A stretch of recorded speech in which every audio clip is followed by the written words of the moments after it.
તૈયાર પાક સાફ। શિયાળામાં સૌ કોઈ ખુશ હોય છે। ખેડૂતો રવિ સિઝનમાં સારી ઉપજથી આનંદિત હોય છે, પરંતુ ગીર સોમનાથ જિલ્લામાં ખેડૂતોને રાતા પાણીએ માવઠાએ રોવડાવ્યા છે। તૈયાર પાક પર માવઠાનો માર એવો પડ્યો કે બધું જ બરબાદ થઈ ગયું। જો ખેડૂતોની વેદના આજે શું થઈ રહ્યું છે, આવો જોઈએ, જાણીએ, સમજીએ।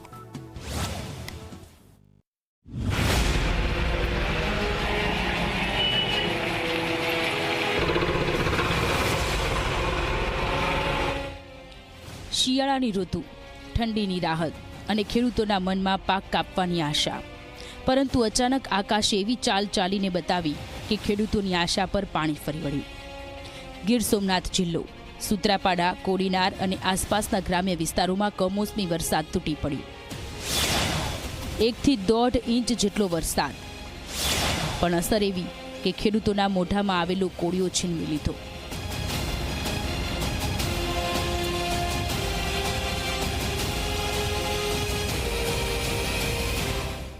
અમારા ગામની અંદર અડધી પોણી કલાકમાં 1.5 થી 2 ઇંચ વરસાદ થયો। અત્યારે કોઈમાં કટર હાલ એમ નથી કે નથી વધાય એમ, અને કોઈ સરકારને જો સહાય આપે તો ખેડૂત જીવતો થાય, બાકી હાથમાં રીપ કર્યા સિવાય છૂટતો નથી। મારે 15 વીઘામાં હતા। નુકસાનની તો વાત તો હદ જ જવા દો। 4-5 મહિનાની મહેનત સરકાર ખેડૂત સાંભળવું હોય, બાકી જય કિસાન ને જય જવાન એ તો એલા જાગૃતિ જાગ્યા ને અમી પર જાગી, બીજા કોઈ જાગતા નથી। 5 મહિનાની સતત મહેનત, તડકામાં સળગેલા દિવસો અને ઠંડીમાં જાગેલી રાતો, 1 કલાકના વરસાદમાં બધું જ બરબાદ થઈ ગયું। ખેતરમાં ઊભો રહેલો ઘઉંનો પાક જમીન પર ઢળી પડ્યો। બાજરી સહિતના રવિ પાકને મોટું નુકસાન થયું છે।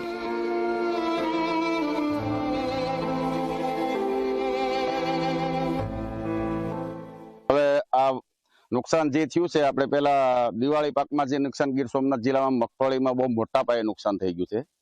પછી કાલે જે 1.5 ઇંચ વરસાદ પડી ગયો એ આ રવિ પાક માટે ખેડૂતોને કમર ભાંગી નાખી છે। ખેડૂતોને અટાણે બહુ મોટી સમસ્યા છે। પછી ખાતરની લાઈન માર્યા, ખાતર ન મળ્યું, એટલે ખેડૂતો બાબતમાં બહુ અત્યારે વિચારવા જેવું છે। આ રવિ પાક અત્યારે આ ઘઉં તમે જો સામે દેખાય, આ લગભગ આખા વિસ્તારમાં આ ઘઉં ફેલ થઈ ગયા છે। એમાં જે હવે હાર્વેસ્ટિંગ થાય ને, તો હાર્વેસ્ટિંગ પણ એમાં શક્ય નથી કે જમીન આને છોટી ગયેલ છે ઘઉંજી, એનું હાર્વેસ્ટિંગ કરવું ખેડૂતો એને લણણી નહીં કરી શકે। હાર્વેસ્ટિંગ બાબતમાં પણ બહુ મોટો ખર્ચો, હવે એમાં ઉપજ તો આવ્યો નથી, કાંઈ ને હળગાવવા પડે, એટલે બહુ મોટું નુકસાન થઈ ગયું। ભુવાટીંબી અને આસપાસના ગામોમાં વિસ્તૃત પાક નુકસાનના દ્રશ્યો આજે આંખે આંસુ લાવી દે તેવા છે। ખેડૂતો કહી રહ્યા છે કે ઘઉંનો પાક તો લગભગ નિષ્ફળ ગયો છે। જે પાક કાપણી માટે તૈયાર હતું એ હવે કાપવા લાયક રહ્યું નથી। હાર્વેસ્ટિંગ કરવું અઘરું બની ગયું છે। નિષ્ફળ પાક દૂર કરવા માટે મજૂરીનો વધારાનો ખર્ચ ખેડૂતોના માથે આવી પડ્યો છે। માવઠાનો માર માત્ર ખેતર સુધી સીમિત રહ્યો નથી, કેસર કેરીના આંબાઓમાં પણ ભારે નુકસાન થયું છે। દિવાળીએ મગફળીમાં નુકસાન અને હવે રવિ પાકમાં પણ વરસાદે ખેડૂતોની કમર તોડી નાખી છે।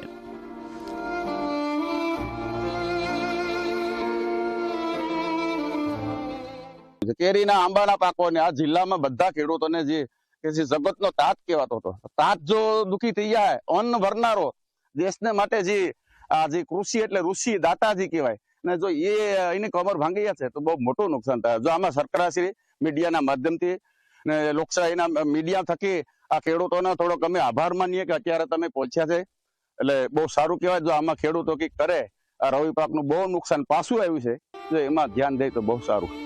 આ છે જગતના તાતની વેદના। આજે ખેડૂત લાચાર છે, નિરાશ છે અને સરકાર તરફ મદદની આશા એ જોઈ રહ્યો છે। સવાલ માત્ર એક જ છે, ખેડૂતોની આ વેદના સરકાર સાંભળશે ક્યારે? કમોસમી વરસાદે માત્ર પાક જ નહીં, ખેડૂતોના આશાઓને પણ ડૂબાડી દીધી છે।